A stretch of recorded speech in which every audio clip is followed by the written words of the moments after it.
नमस्कार. आज आपण कासगाव, बदलापूर आणि वांगणीच्या मध्ये असलेलं गाव आहे कासगाव. त्या कासगावमध्ये पाठीमागे बघतोय आपण की चंदेरी किल्ला आहे. हे रस्त्याने येताना बदलापूर येताना चंदेरी धाबा लागतो आणि पुढे वांगणी. पण चंदेरी धाब्यापासून आपण उजवीकडे वळालो की समोर आपण ती जी पर्वतरांगा बघतोय, सह्याद्रीच्या ज्या पर्वतरांगा आहे यामध्ये लपलेला, पण तो इथं आल्यानंतर दिसतो असा चंदेरी किल्ला. ह्या चंदेरी किल्ल्याचं आपण दर्शन घेतोय. पण कासगावमध्ये अशी काही व्यक्तिमत्व आहेत की ती प्रसिद्धीपासून दूर, पण त्यांना ह्या भागातली संपूर्ण माहिती. असे आमचे मित्र श्री राकेश शांताराम टेंबे. नमस्कार. आज यांच्या भेटीला आपण आलो आहोत. इथे आपण संपूर्ण पाठीमागे बघतोय की सगळं निसर्गाचं वातावरण आहे आणि या वातावरणामध्ये आपण यांची मुलाखत नाही, गप्पा मारतो यांच्याशी. म्हणजे आम्ही यांच्याकडे गेल्यानंतर त्यांनी माझं कासगाव म्हणून एक पुस्तक लिहिलं आणि हे पुस्तक बघितल्यानंतर मला असं वाटलं की त्यांच्याशी गप्पा गोष्टी माराव्यात. आणि या गप्पा गोष्टीच्या माध्यमातून हा इतिहास जो आहे चंदेरी किल्ल्याचा आणि ह्या गावाचा इतिहास, हा इतिहास अंबरनाथ म्हणजे ठाणे जिल्ह्यातील सर्व लोकांना समजावा. म्हणजे आपल्या बाजूला एवढं पवित्र भूमी आहे. म्हणजे हा जो चंदेरी किल्ला आहे, या चंदेरी किल्ल्याला शिवाजी महाराजांचा पदस्पर्श झालेला आहे. ही पावन भूमी आहे, पवित्र भूमी आहे. आणि ह्या पवित्र भूमीमध्ये असे काही मावळे आहेत की जे आज किल्ल्यांचं रक्षण असेल, धर्माचं रक्षण असेल, या रक्षणासाठी रात्रंदिवस काम करतात. अशा व्यक्तिमत्वाला आज आपण भेटतोय. नमस्कार राकेशजी. नमस्कार. तुमच्या गावात आलो. आपली साधारणतः 5-6 दिवसापूर्वी भेट झाली आणि तुम्ही हे पुस्तक मला दिलं. आणि ज्या दिवशी आम्ही हे पुस्तक बघितलं त्या दिवशी असं वाटलं माझं कासगाव, याच्यामागे तुम्ही हा किल्ला दाखवताय, चंदेरी किल्ला. आणि कासगावाचा इतिहास आहे. ह्या चंदेरी जर किल्ला असेल आणि किल्ल्याच्या खाली जर कासगाव गाव असेल पूर्वी, नक्की हे ऐतिहासिक गाव असेल, बरोबर ना? तर ह्याच्याबद्दल तुम्ही काय सांगाल? हे जे पुस्तक लिहिलंय हे मुळात तुमचा जन्म इथला, तुमची कितवी पिढी कासगाव मधली? तर नक्की मी सांगू शकत नाही, कारण मी आता पूर्ण अभ्यास काढला तर मी 7व्या पिढी पर्यंत नावं शोधून काढलेली आहेत. प्लस मला असं वाटायचं काही दिवसापूर्वी, काही महिन्यापूर्वी, का माझ्या गावाला 500 लास्ट 500 वर्षाचा इतिहास असेल. पण आता मी शोधून काढला का माझ्या गावाला 1500हून अधिक वर्षाचा इतिहास आहे. वा. तर ज्या काही शिल्या सापडल्या, ज्याला आपण शिवलिंग म्हणून पूजा करतो एवढे दिवस, पण ती प्रसूती खडक म्हणून ज्यावेळेस काही पर्यटक किंवा व्यापारी, हा व्यापारी मार्ग होता, तर कोकणातून उतरला तर गुजरात सुरत परत जायला व्यापारी मार्ग होता. तर तानाजी मालुसरेंना कॉन्ट्रॅक्ट बेसवर शिवाजी महाराज बोरघाटातून उतरला तलकोकणामध्ये, का तलकोकणातून सुरतपर्यंत जाण्याचा राजमार्ग बनवायचा कॉन्ट्रॅक्ट दिला होता. आणि त्याचे पुरावे आपल्याला प्रत्येक 1-2 किलोमीटरला दिसतील. आणि त्याआधी तो राजमार्ग होता. ज्यावेळेस व्यापारी यायचे, व्यापारी काही प्रसूती व्हायच्या त्यावेळेस महिला बरोबर असायच्या, मग त्या प्रसूती करण्यासाठी वेगळा एक खडक असायचा जो 45 डिग्रीमध्ये नदीच्या बाजूला झुकलेला असेल, त्याला गुरुत्वाकर्षण शक्ती असायची. तर असे शोधून काढले आमचे काही मित्र आहेत इतिहास संशोधक. हे कुठलं आहे? हे कुठे आहे? हे आमच्या गावामध्येच आहे, म्हणजे कासगावमध्येच आहे. तो खडक आज पण आहे? आज पण आहे खडक. तो आम्ही एवढे दिवस त्याची शिवलिंग म्हणून पूजा करायचो आणि तिथे मोठा कार्यक्रम व्हायचा. पण आता तो प्रसूती खडक किंवा योनी खडक म्हणून तो आता माहिती मिळाली आहे. आणि असे भरपूर काही कोरीव मूर्त्या, कोरीव दगडी सापडतात. एक चांदीची लक्ष्मी सापडली ती एका बाईला. असं म्हणजे हजारो वर्षापूर्वीचा इतिहास आमच्या गावाला आहे. हे आम्ही शोध काढलेला आहे याचा पूर्ण. म्हणजे कासगावला हजारो वर्षापूर्वीचा इतिहास आहे. पण तुमचं वय मला असं वाटतं 35 ते 40 असेल. माझं वय आता 48 आहे. 48 वय. मला सांगण्याचा उद्देश हा की यांचं वय विचारण्यामागे कारण 48 वर्षाचा तरुण जे आपल्या इतिहासामध्ये ज्या महापुरुषांनी आपल्या देशासाठी बलिदान दिलं, देशासाठी काम केलं, या मातृभूमीसाठी आपलं रक्त वाहिलं, अशांचा इतिहास जर समाजापुढे आला नाही तर तो देश संपतो, त्याची संस्कृती नष्ट होते. नक्कीच. म्हणून हा इतिहास आणण्याचं काम हे चांगलं करतायत. म्हणजे वय वर्ष 48, पण इतिहास समाजाला कळावा म्हणून ह्या वयामध्ये लोक नोकरी करतात, पैसा कमवतात, संसार करतात, सगळं करतात. पण ह्या माणसाने त्यांची इथे कासगावमध्ये जमीन आहे, सगळं आहे, म्हटलं तर हे लखोपती करोडपती झाले असते. पण सगळं सोडून हे धर्मासाठी, म्हणजे आज सुद्धा गोहत्या होती तर बेकायदेशीर जे गायी नक्कीच. नेल्या जातात त्यांना पकडण्याचं काम, गोसंवर्धनचं काम करतात. चंदेरी गड बघतो आपण पाठीमागे, दिसतो इथनं. हो. तर चंदेरी गड आणि ही वाडी आहे खाली, तुमचं कासगाव आहे. तुम्ही ब्राह्मणवाडा पण म्हटलं इथे. हे काय ब्राह्मणवाडा काय आहे? हे मला ब्राह्मणवाडा आणि इथे सगळी आगरी वस्ती, आदिवासी किंवा वनवासी वस्ती आहे. ते ब्राह्मणवाड्याचं काय गुपित आहे? 100-150 वर्षापूर्वी इथे एक ब्राह्मण पाडा होता कासगावमध्ये. तर गावाचे 3 पार्ट्स होते. वेगवेगळ्या पार्ट्समध्ये जिथे सेफ्टी आणि पाण्याची व्यवस्था होईल अशा ठिकाणी लोक तुकड्या तुकड्यांनी राहत होते. आणि त्यावेळेस देवीची साथ यायची. देवीची साथ आली ना, गावं उद्ध्वस्त झाली. आणि इथून एक इंग्रजाई गुलाम नेला होता ब्राह्मण पाड्यातून आमच्या. लहान असताना त्याला गुलाम नेला आणि तो मुंबईच्या बेटावर काम करायचा. नंतर मोठा झाल्यानंतर त्याला श्रीलंकेला नेला आणि श्रीलंकेला तो तिथे काम करता करता ज्यावेळेस भारत स्वतंत्र झाला, श्रीलंका स्वतंत्र झाली, त्यानंतर त्यांनी बोलतो मरता मरता मला एकदा तरी माझं जन्मस्थान बघायचे, म्हणून तो श्रीलंकेशी मुंबईला आला. मुंबईशी ठाणे, ठाण्याशी कल्याण असं शोधत शोधत तो कासगावपर्यंत पोहोचला. आणि त्यांनी सर्व हिस्ट्री जी त्यावेळेस 60-65च्या दरम्यान सांगितली ती माझ्या आजोबांनी मला सांगितली आणि मी ते पुस्तक स्वरूपी मांडलेलं आहे. पण ते आजोबा आले इथं, आल्यानंतर काय पुढे काय? ते त्यांनी आजोबा त्यांनी एक विषय मांडला का मी इथून गेलो त्यावेळेस आम्ही ब्राह्मण होतो. वाह. टेंबे. तर तुम्ही आगरी झाले कसे काय? तर त्याचं उत्तर आम्हाला आजही सापडलेलं नाही. ठीक आहे, आपण इथे आगरी आणि ब्राह्मणांचं हे न करता कर्माने माणूस ठरतो. त्याची जशी कर्म असतील, चांगली कर्म असतील तर चांगल्या याच्यात त्याची गणना होईल, वाईट कर्म असतील तर वाईट याच्यात गणना होईल. त्यामुळे आपण संपूर्ण आपण हा भारत देश आहे, याच्यामध्ये अनेक जाती आणि पंथ आहेत. त्याच्या कामामुळे, कर्मामुळे त्याची जात असं म्हणता येणार, पण त्याचं स्वरूप ठरलं जातं. तर हा ब्राह्मणवाडा पूर्वी म्हणजे आजोबा सांगत होते, एक ब्राह्मणवाडा किंवा ब्राह्मण वाडाच ना तिथे, पाडा. ब्राह्मण पाडा. ब्राह्मण पाडा साधारण त्यावेळी किती लोकसंख्या आजोबांना कधी विचारलं होतं का तुम्ही? हो, त्यांनी सांगितलं 7 घरं होती. फक्त 7 घरं टेंबे होती आणि 2 सिकेपी म्हणजे प्रभू आडनावाची ती 2 घरं बाजूला होती. आणि मंदिराविषयी पण भरपूर माहिती सांगितली त्यांनी. मंदिर कुठलं? जे आता गणपतीचं मंदिर आहे, आपण त्या दिवशी गेलो होतो. आणि महाराष्ट्रातलं हे अद्भुत ठिकाण दुसरं आहे का जिथं उजव्या सोंडीचं आणि डाव्या सोंडीचं 2 गणपती. आणि जी आपण इच्छा, जी काही मागणी केली ती पूर्ण होतेच होते. याचा गाववाल्यांना नाही तर परिसरात अनुभव आलेला आहे. आणि प्रत्येक चतुर्थीला तिथे जोरात कार्यक्रम असते. सर्वांनी नक्की तिथे भेट द्या. कासगाव गावामध्ये एक डोंगर आहे, त्या डोंगरावरती 2 मंदिर आहेत. मी म्हटलं की त्या दिवशी आम्ही बरोबर गेलो, एका गणपती मंदिरामध्ये गेलो तर म्हणजे दुसरं पण गणपती मंदिर आहे. 2 गणपतीचे मंदिर आहेत, तर एक डाव्या सोंड्याचं आणि एक उजव्या सोंड्याचं. पण जे दुसरं गणपतीचं मंदिर आपण जे बघितलं ते काय, म्हणजे त्याचा तुम्ही इतिहास मला वेगळा सांगितलं, तो सांगा ना. महाराजांना देवाज्ञा झाल्यानंतर महाराज छत्रपती शिवाजी महाराजांना देवाज्ञा झाल्यानंतर 1681 ला ज्यावेळेस आलमगीर औरंगजेब म्हणजे दृष्ट, आलमगीर बोलला तर दृष्टच येतो, तो दृष्ट महाराष्ट्रावर आपल्या स्वारी केली, त्यांनी चाल करून आला.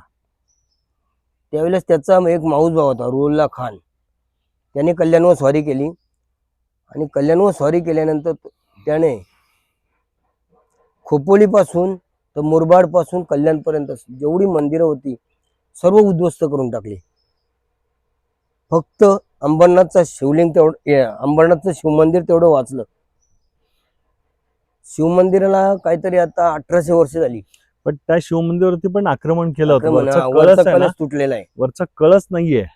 त्यानंतर तो इकडे, आणि त्यावेळेस ते आमच्या चव्हाट्यावर बसलेला चव्हाटेश्वर गावाच्या चावडीवर, तर ते मंदिर तोडून त्याने ते आमच्या गणपती बाप्पाचं शिरही तोडलेलं आहे. तर त्याला आम्ही प्लास्टिक ऑफ पॅरिसचं शिर बसवलेलं आहे ते गणपती बाप्पाला. म्हणजे तुम्ही पण काही दिवस गावाला पूजा करत नव्हते, तुम्ही असं म्हणत होतात की हा, काही म्हणजे कशी तुटलेली मूर्ती हा, भंगलेली असते, भंग पावलेली भंग पावलेली असते, त्यामुळे लोक पूजा करत नाही. पण आमची एक श्रद्धा होती तिथे. आम्ही लहानपणी जनावर जरी चरायला घेऊन गेलो, जंगल एवढं दाट होता पण जनावर सापडत नसायची. नाही जनावर सापडली, घरी यायचं, बाबांकडून पैसे घ्यायचे, एक नारळ घ्यायचा दुकानात, तिथे जाऊन फोडायचं, जनावर अगदी समोर आली येऊन उभी राहिलेली असायची. ही श्रद्धा आहे आमची. ती गणपतीची मूर्ती, हा, ज्याला तिला शिर नव्हतं, नव्हतं त्याला. पण आता तुम्ही ते हे केलं, त्या प्लास्टर ऑफ पॅरिसने करून म्हणजे मूर्ती पूजा होते आता, पूजा होते. कासगाव आणि कासगावच्या आजूबाजूचा परिसर आहे हा पूर्ण डोंगराळ आहे. म्हणजे तुम्ही डोंगराच्या कुशीत राहता. तुमच्यासारखे भाग्यवान गावाले कोणी नाहीत. कासगाव बाजूला वांगणी आहे, वांगणीला पण मला वाटतं पाठीमागे पर्वतरांगा आहेत ह्या सगळ्या. तर ह्या पर्वतरांगेमध्ये काही किल्ले आहेत. म्हणजे चंद्री हा किल्ला आहे, आजूबाजूला पण आणखीन किल्ले आहेत ना, बरेचसे किल्ले आहेत. ही माथेरानची डोंगर रांग आहे. माथेरानच्या डोंगर रांगेमध्ये पाठीमाग जो प्रबलगड आहे, प्रबलगड तुम्ही ऐकूनच असाल. हो, प्रबलगड, बलाढ्य, त्याच्या नावाप्रमाणे तो प्रबल आहे. शिवाजी महाराजांनी राजधानीचं तुम्ही म्हणाला 3 वर्षाचे असताना महाराज मासाहेब जिजाऊ आणि शहाजीराजे यांच्या सोबत तिथे राहिलेले आहेत, वास्तव्य केलेले आहे प्रबलगडावर. आणि त्यानंतर ज्यावेळेस तह झाला होता, त्यात आपले जे 23 किल्ले गेले होते, त्यावेळेस 6 किल्ला सुद्धा प्रबलगड गेलेला. पण काही कालाने तो आपल्या मावल्याने तो जिंकून घेतला, परत त्याला स्वराज्यात आणला. स्वराज्यात आणल्यानंतर हा प्रबलगड महाराजांनी काही वेळेस राजधानी करण्याचा त्यांचा मानस झाला होता. आणि त्यावेळेस तिथे पाणी करताना जिथे शेलाट अडकला होता महाराजांचा, तिथे महाराजांनी ते खोदायला लावला तो एरिया. तर तेवढ्या जागेची खोदून घेतल्यानंतर महाराजांना तिथे खजिना सापडला. आणि त्या खजिन्याची किंमत त्यावेळेसची 4 लक्ष होती. तर त्यावेळेस जर 4 लक्ष, तर आताची त्याची किंमत प्रचंड असेल. आणि त्या खजिन्यामध्ये महाराजांनी तिथे राजवाडे बांधले आणि बाजूच्या सर्व किल्ल्यांची डागडुजी करून घेतली. आणि तिथे राजधानी करण्याचं त्यांना मानस का होतं, कारण तो किल्ला मध्ये आणि त्याच्या बाजूला 4 बाजूनी किल्ले आहेत संरक्षणासाठी. म्हणजे आपला चंदेरी, श्रीमलंगड, माथेरानचा पेप किल्ला, आता जी एरिशालवाडीमध्ये दुर्घटना घडली तो एरिशालगड, माणिकगड, आणि पनवेल मधला अभयारण्यातला तो किल्ला. असे बघितलं तर तिथला जो भौगोलिक दृष्टिकोन बघितला तर 4-5 किल्ल्यांच्या गरांड्याच्या मध्ये तो किल्ला होता. आणि बाजूला एक कलावती सुलका आहे. पर्यटकांच्या साठी एवढा खतरनाक किल्ला ना, अशी चढाई आहे ना त्याच्यावर, का प्रत्येकाने त्या कलावतीच्या सुलक्याला भेट द्यायलाच पाहिजे आयुष्यातून एकदा. कुठे एक्झॅक्ट लोकेशन? प्रबलगडाला लागूनच. प्रबलगडला जाण्यासाठी काय रस्ता? प्रबलगडाला जायला आपण गाडी मार्गे किंवा स्वतःच्या गाडीने पनवेलला यायचं. आणि पनवेलहून टॅक्सी किंवा रिक्षा कडून एक रानसई गाव आहे, रानसई. तर त्या रानसई गावात ती बेस्ट पॉइंट आहे. जसं आपल्या इकडे चंदेरी, चिंचवली किंवा कोपऱ्याची वाडी आहे, तसं तो रानसई गाव आहे. पण तिकडनं येताना कुठल्याही पर्यटकांनी गुगल मॅप लावू नये. हे सांगण्याचं उद्दिष्ट असं का गुगल मॅप लावून आलेले रस्ता गलत दाखवला आणि एकाचा जीव गेलेला आहे. त्यामुळे गुगल मॅपच्या भरोश्यावर कोणी येऊ नका. तिथल्या वाडीतला, तिथल्या गावातला कोणतरी गाईड बरोबर घेऊन या सुरक्षेसाठी. चंदेरी किल्ल्यावर जर यायचं असलं तर तुम्ही जर ट्रेनने आले तर वांगणी प्लॅटफॉर्मला उतरून तिथून रिक्षा केली तर कासगावला यायचं. कासगाव कमानीतून आलं का आपलं चिंचोली वाडी म्हणून आहे, ते बेस्ट पॉईंट आहे. तिथे गाड्या लावून रिक्षा तिथे थांबून तिथून आपल्याला चंदेरीवर चालत जाता येत आहे. तर पहिला जो सपाट भाग आहे, पठार लागतो, तो 1 तासाचा पठार आहे. त्यानंतर एवढी अवघड चढण आहे का जो चंदेरी किल्ला चढला तो महाराष्ट्रातल्या नाही तर देशातल्या नाही, जगातल्या कुठल्याही किल्ल्याला तो घाबरणार नाही, याची गॅरंटी मी देतो. एवढा अवघड किल्ला आहे. किल्ला आणि जे काही पर्यटक येतात तर त्यांना माझी विनंती आहे का खूप रिस्की आहे, तर आपण ज्या चिंचवली किंवा बाजूला असलेली कोपऱ्याची वाडी इथे आल्यानंतर एक गाईड म्हणून तिथून बरोबर न्या. त्यांनाही रोजीरोटी मिळेल, प्लस तुमच्या जीविताची हानी होणार नाही, तुम्हाला काही इजा होणार नाही आणि तुम्ही सेफ जाल, सेफ याल. तर पर्यटक जे येतील, गिर्यारोहक, ट्रेकर्स, कारण आत्ता मागच्या महिन्यात ज्यांना एव्हरेस्टला जायचं होतं ते एव्हरेस्टचा सराव करावं म्हणून सर्वात अवघड किल्ला म्हणून चंदेरीला ते आले आणि 15च्या 15 अटकले होते. तर त्यावेळेस आपल्या बांधवाई, आदिवासी बांधवाई, आपल्या पोलीस प्रशासनाने त्यांना सुखरूप आणले. त्या अशा घटना व्हायला नको. त्यानंतरही 2 घटना घडल्या, 2 जीव गेले. तर प्रत्येकाला माझी विनंती आहे का आल्यानंतर एकतरी गाईड इथून घेऊन जा. हा जो किल्ला जो आहे कठीण आहे, तुमची तो परीक्षा बघतो, त्याची परीक्षा तुम्ही पाहिजे नाही, बरोबर. त्यामुळे इथं आल्यानंतर ही कोपऱ्याची वाडी आहे, परत कासगाव आहे, इथे काही तरुण आहेत की त्यांचा त्या संदर्भातला अभ्यास आहे, किल्ला कसा आहे, किती त्याचा अवघड वळण आहे, किंवा किती त्याला स्टेप्स आहेत, किंवा काय त्याच्या ज्या बारीक सारीक ज्या गोष्टी आहेत धोकेदायक, हे सगळं माहिती आहे. तर यांनी जे विनंती केली तीच विनंती आपण सर्वांना करतोय की चंदेरी धाबा आहे, एक वेळ धाब्यावर गेलं नाही तरी चालेल, पण चंदेरी किल्ल्यावर या. ज्याला ट्रेकची हौस आहे, ज्याला इतर गड चढण्याचं कला कौशल्य जर पाहायचं असेल आणि तर अजून एक आपण इथे चंदेरी किल्ला, चंदेरी गडावरती जायला पाहिजे. पण त्यासाठी जो गाईड आहे तो गाईड त्यांनी सोबत बरोबर नेला पाहिजे. आपण मध्ये म्हटलं होतं की कल्याणच्या सुभेदाराचा जो किस्सा झाला, तसाच प्रबळगडला काय किस्सा झाला, ही घटना घडली ती.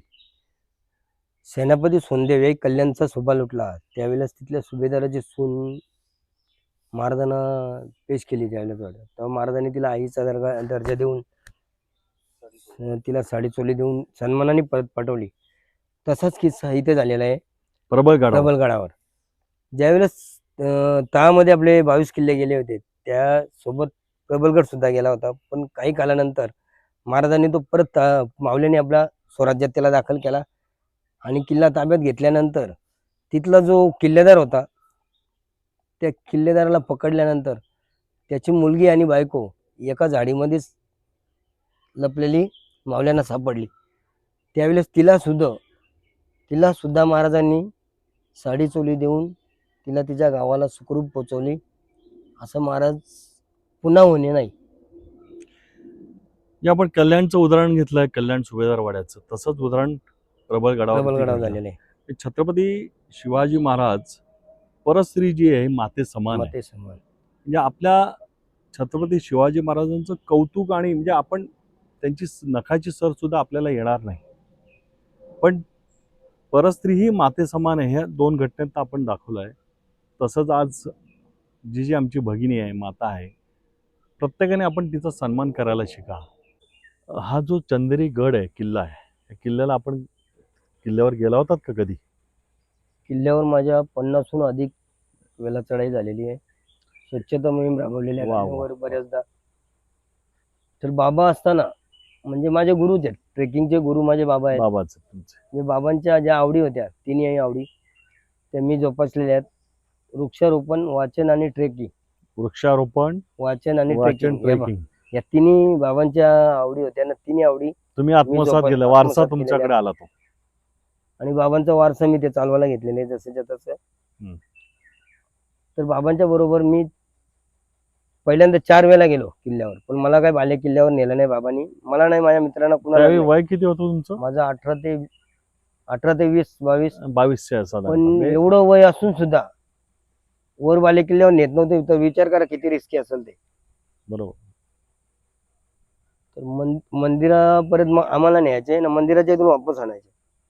तर खूप खंत वाटायची त्यावेळेस का आम्ही बाले किल्ला पाहू शकत नाही. पण एक दिवस डेअरिंग केली, कसे जातात ते लक्ष ठेवून होतो आम्ही. बाबांच्या मागे मागे डेअरिंग केली आणि गेलो. त्यानंतर सतत ती सेवा आम्ही चालू ठेवली असती. आणि आता किती वेळा तुम्ही गेलात त्यानंतर? 50हून अधिक वेळा झाली असतील माझ्या. तिथे काय किल्ल्यावरती आता सध्या काय म्हणजे तुम्ही आता लेटेस्ट कधी गेलात तुम्ही? आता गेल्या वर्षीच आम्ही 2 वर्षापूर्वी आम्ही मूर्ती वर बसवली. हा, तुम्ही म्हटला होता त्या टोकावर. बाले किल्ल्यावर पहिली जी मूर्ती होती तिला खाली आणली आणि 350 किलोची ब्रॉन्झची म्हणजे पंचधातूची मूर्ती बसवलेली आहे. आपले मित्र आहेत अंबरनाथचे भोईर म्हणून, त्यांनी ती बनवले आणि बदलापूरचे जे ट्रेकर्स आहेत त्यांच्याबरोबर तुम्ही गेलात? हा, आणि इथल्या आदिवासी पाड्यातल्या सर्व मित्रांनी एवढ्या मेहनतीने ती वर पोहोचवले का विचार करा.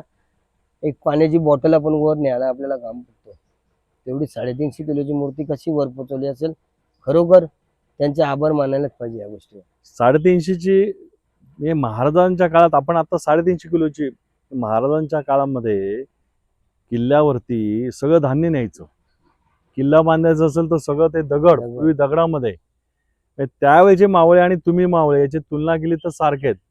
जर इच्छाशक्ती असेल, आपल्या मातृभूमीबद्दल जर प्रेम असेल तर ते वजन काही तुम्हाला जड वाटणार नाही. त्यामुळे हे सगळे तुम्ही कासगाव असतील किंवा हे जे वाडी असतील हे वनवासी बांधव आहे.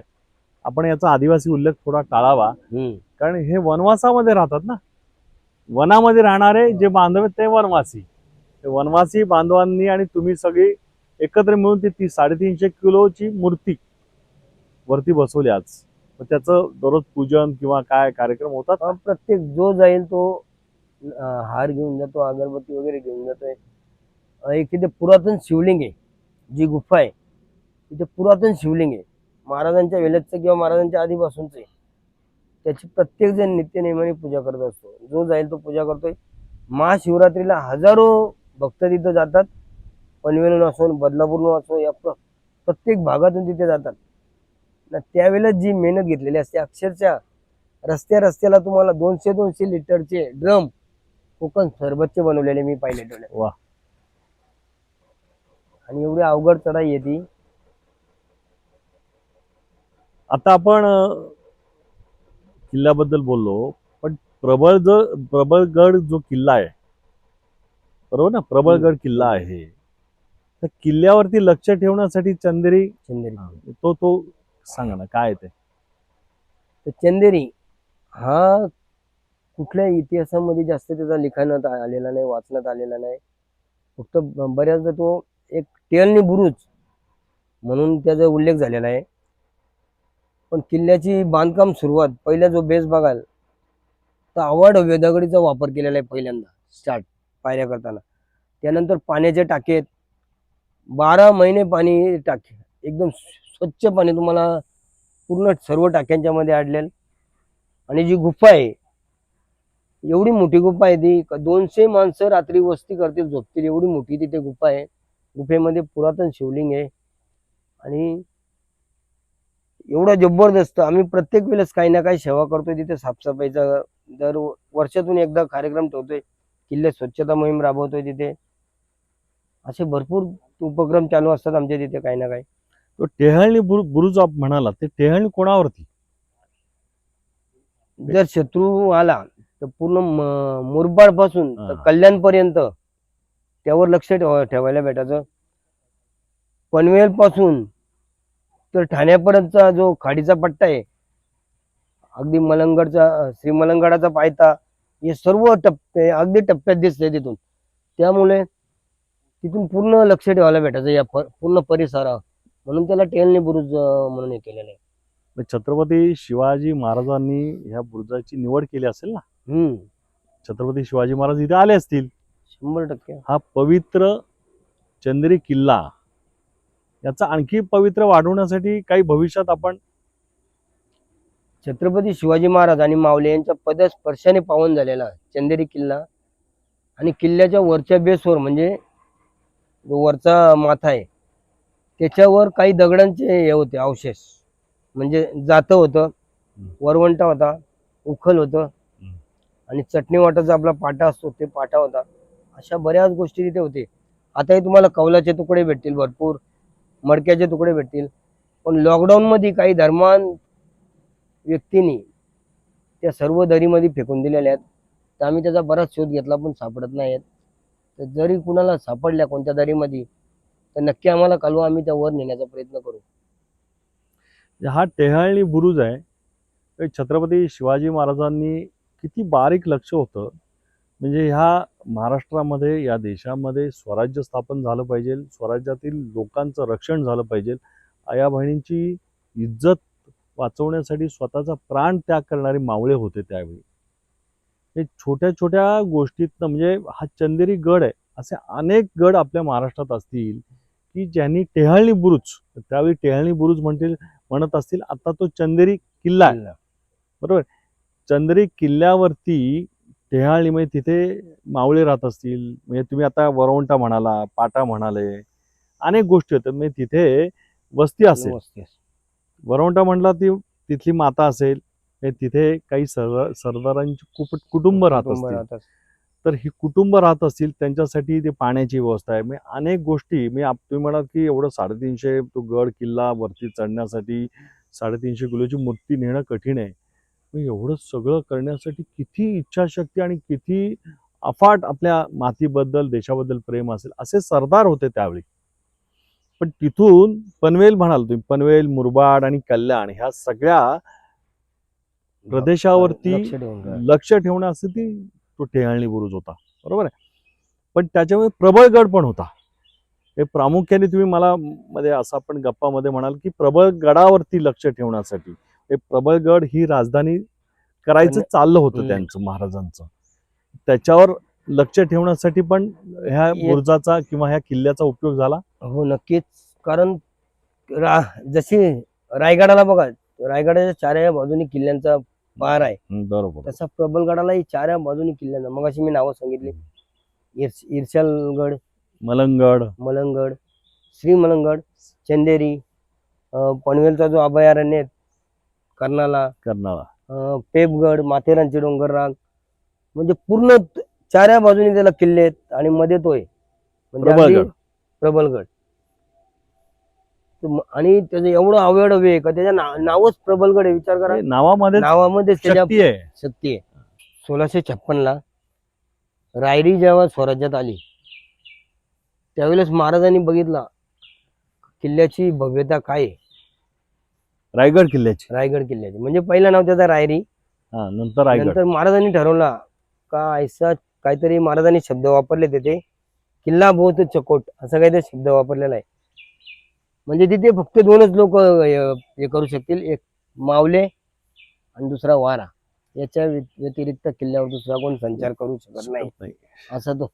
म्हणून महाराजांनी तो रायगडला म्हणजे रायरीला राजधानी करण्याचं ठरवलं आणि हा बेत कॅन्सल करून टाकला. प्रबलगड. प्रबलगडाची पण काहीतरी त्याच्यावरती चाल करून, प्रबलगडावरची जी वाडी आहे, जी पायथ्याला, त्या वाडी परत कुठल्या तरी मुघलांच्या सरदारांनी स्वारी केली, तिथपर्यंत आलेला.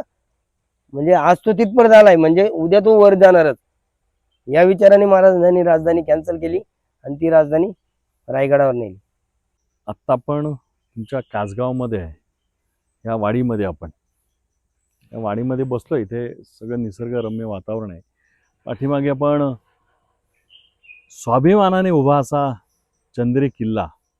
मी मागच्या व्हिडिओमध्ये आम्ही माळशेजला चाललो होतो. माळशेजला जाताना जुन्नर लागतं, जुन्नरचे ते शिवनेरी किल्ला आहे.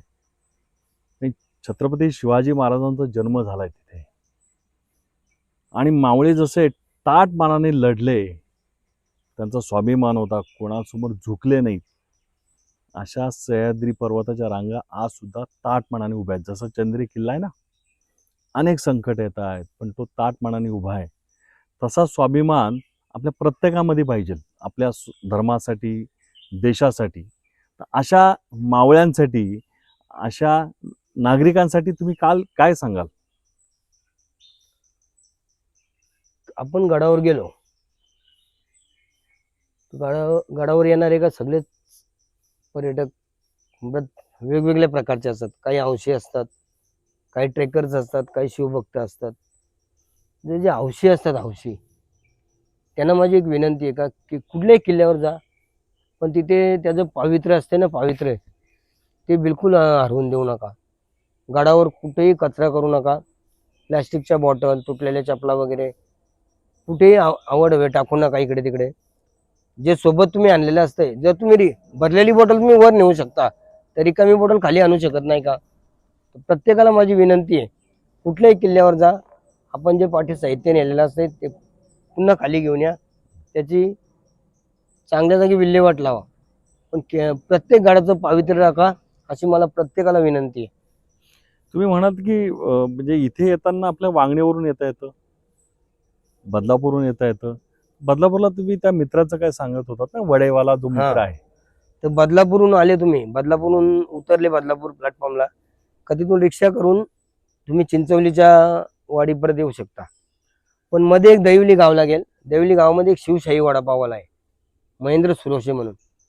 त्याला जर तुम्ही सांगितलं मी चंदेरीला चाललोय, तर तो 12 बॉटल आपल्याला फ्री देतोय पाण्याच्या. पण त्याची एक अट्ट असते, तुम्ही बाटल्या जर पाण्याच्या भरलेल्या घेऊन जाता तर मला रिकाम्या बॉटल तुम्ही 12च्या 12 आणून दिल्या पाहिजेत. कारण गडाचं पावित्र्य राखल्या पाहिजे, तिथं घाण नाही होतं कामा बॉटलची. तर खरोखर अशा लोकांचं कौतुक करायला पाहिजे. पण बरोबर, हे चांगलं काम करतो तुमचा मित्र. पण सगळेच चंद्रेरी किल्ल्यावर जाण्यासाठी बाटल्या नेतील का, याची शहानिशा करायला पाहिजे त्याने. नाही तर चला फ्री मिळत आहेत, मी चाललो चंद्रेरी किल्ल्यावर, 12 बाटल्या घेतल्या आणि गेलो आणि आलोच नाही, असं होतं का कधी? होत पण असेल असं, पण तो त्याची हे नाही करत. तो म्हणजे त्याची भूमिका ही प्रामाणिक आहे. तर त्या प्रामाणिक भूमिकेशी सगळ्यांनी राहायला पाहिजे. म्हणजे आपण पिण्यासाठी खोटं बोलून जायचं नाही तिथे. प्रत्येकाला या व्हिडिओच्या माध्यमातून विनंती की यांच्यासारखे राकेशजी सारखे मावळे आहेत, आम्ही यांना मावळा म्हणू, कारण गडाच्या पायथ्याशी राहणारे सगळे मावळे आहेत. त्यांचा सगळा वारसा हा पिढ्यानपिढ्या ह्या छत्रपती शिवाजी महाराजांच्या काळापासून काम करत असतात वेगवेगळ्या स्वरूपामध्ये. त्यामुळे इथे येणारा जो पर्यटक आहे, म्हणजे हा चंद्रे किल्ला पूर्ण देशामध्ये, महाराष्ट्रामध्ये प्रसिद्ध झाला पाहिजे. असे अनेक चंद्री किल्ले आहेत की जे टेहाळणी बुरुज आहेत, पण तो किल्लाच एक छोटासा. हे सर्व किल्ल्यांचं रक्षण झालं पाहिजे. तुम्ही या व्हिडिओच्या माध्यमातून महाराष्ट्र सरकारला काय सांगाल? कारण तुम्ही एवढं काम करता, तुम्ही गोरक्षक पण आहात, धर्मजागरणचं काम करतात, परत ह्या जे कासगाव आजूबाजूला जे वनवासी बांधव आहेत त्यांच्यामध्ये असता, हे चांगलं काम करता. आणि हे सगळं असताना तुमची आम्ही आर्थिक परिस्थिती सदन आहे, सगळं सदन आहे म्हणून मी करतो, पण तुम्ही शेती व्यवसाय पण आहे तुमचा. हे सगळं करत असताना की आपलं सरकार आहे, आता देशामध्ये नरेंद्र मोदीजींचं सरकार आहे, महाराष्ट्रात देवेंद्रजींचं सरकार आहे, तर आपल्या सरकारला ह्या माध्यमातून काय सांगाल? मी इथला छोटासा कार्यकर्ता आहे, छोटासा मावळा आहे, तर माझ्या ह्या चंदेरी गडासाठी आपण सरकारकडनं काय मागणी कराल? मी बऱ्याचदा पुरातत्व खात्याला पत्र पाठवलेली आहेत, त्याचे उत्तरही मला आलेले आहेत. तर उत्तर ऐकून नक्कीच तुम्हाला हसायला येईल या गोष्टीचं.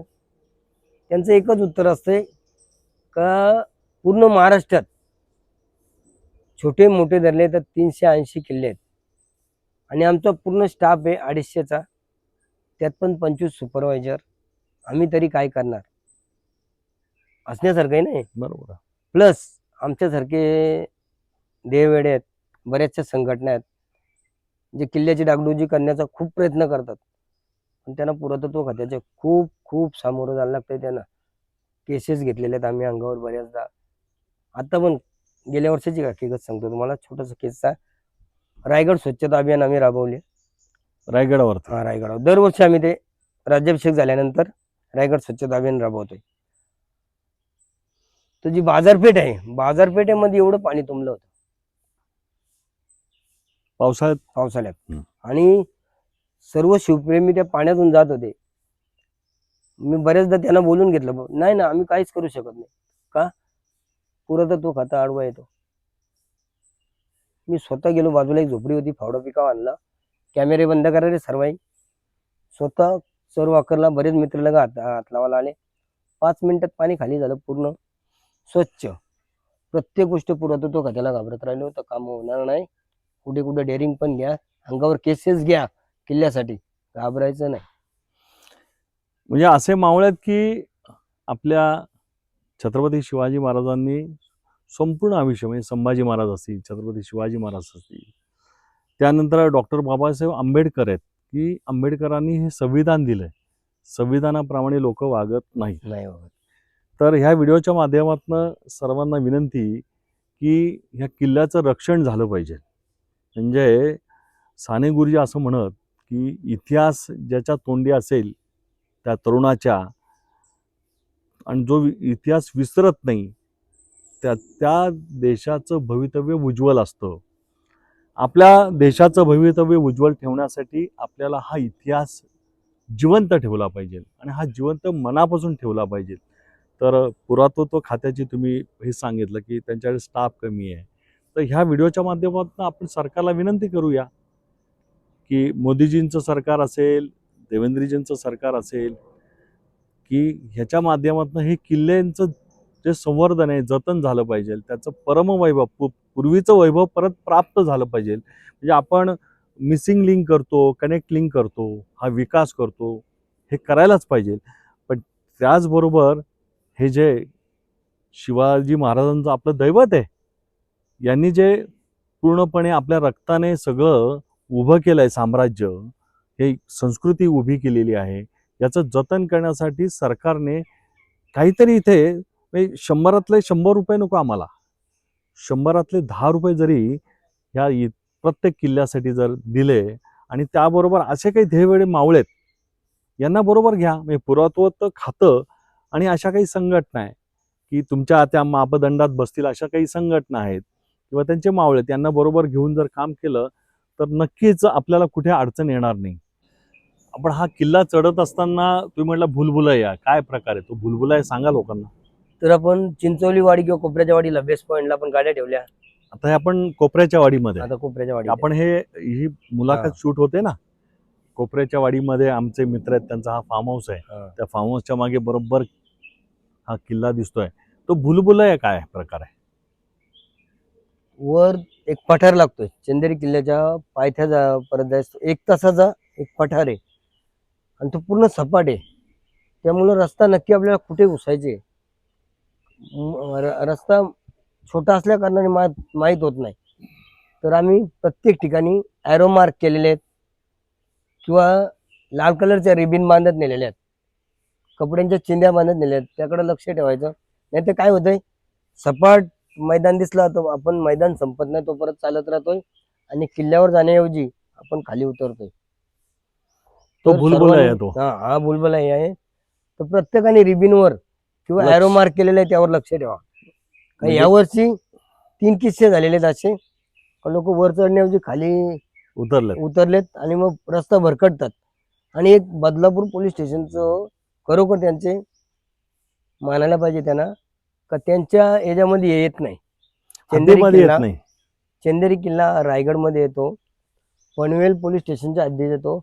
पण काही घटना घडल्यास बदलापूर पोलीस एवढे तत्पर आहेत का लगेच माझ्यासारख्यांना फोन येतो आणि पूर्ण पोलीस स्टेशनची टीम आमच्या सोबत येते आणि खरोखर त्यांचे करावे तेवढे कौतुक कमीच आहेत. म्हणजे आपल्या हद्दीत नसताना म्हणजे इतर म्हणजे काही गुन्हा घडला तर पोलीस हात वरते करतो की माझ्या हद्दीत नाही, तुम्ही तिकडे जा. पण बदलापूर पोलीस स्टेशनचं म्हणजे कौतुक तुम्ही करताय, त्याचे अनुभव आपल्याला पण आलेत की चांगलं काम करतायत.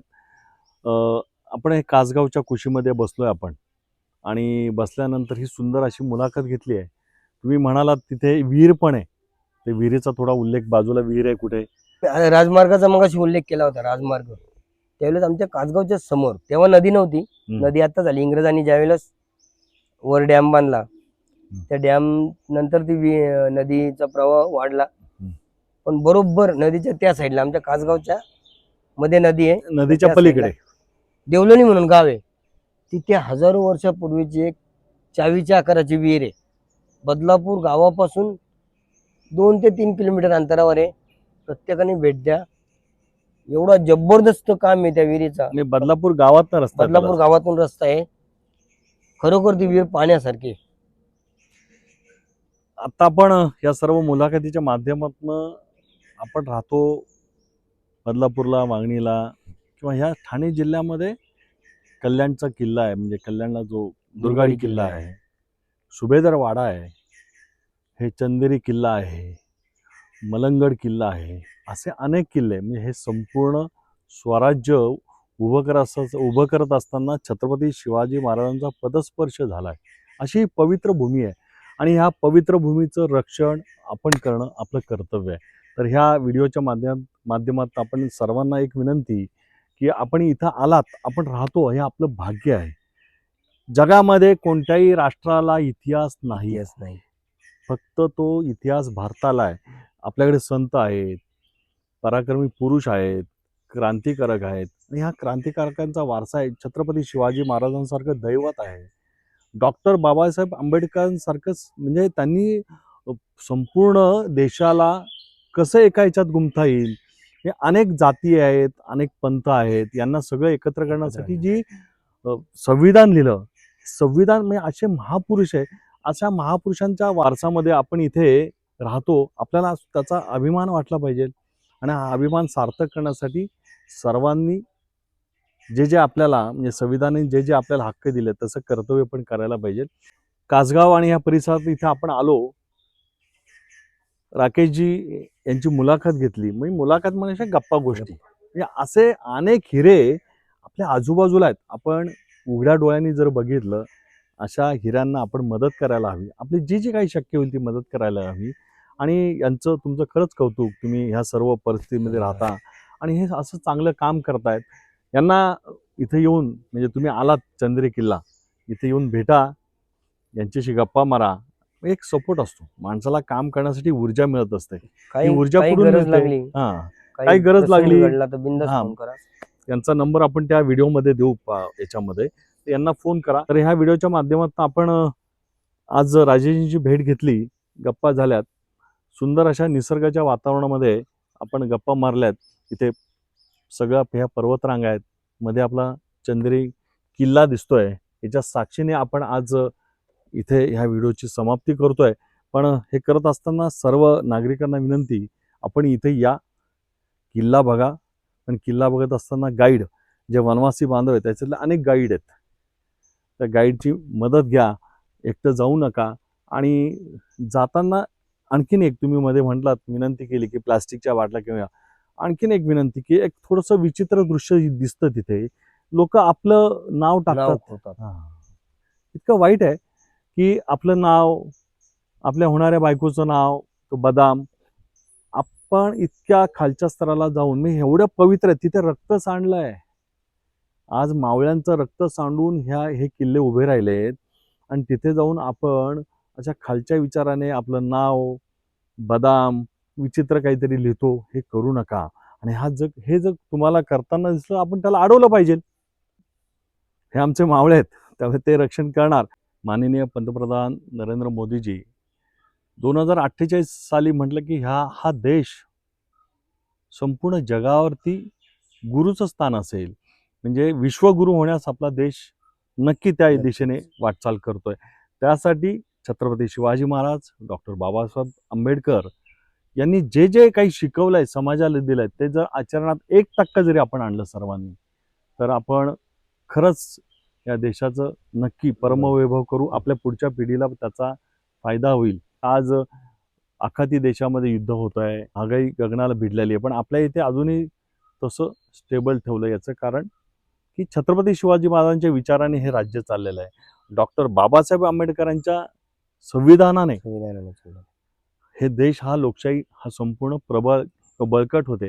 अशा महापुरुषाचा वारसा आपल्या सर्वांना लाभला आहे. तर ह्या महापुरुषांना आपण नतमस्तक होऊ. सर्वांना नमस्कार. व्हिडिओ आवडल्यास लाईक करा, ही माहिती दुसऱ्यांना शेअर करा आणि तुम्ही पण आम्हाला सबस्क्राईब करून पाठबळ द्या.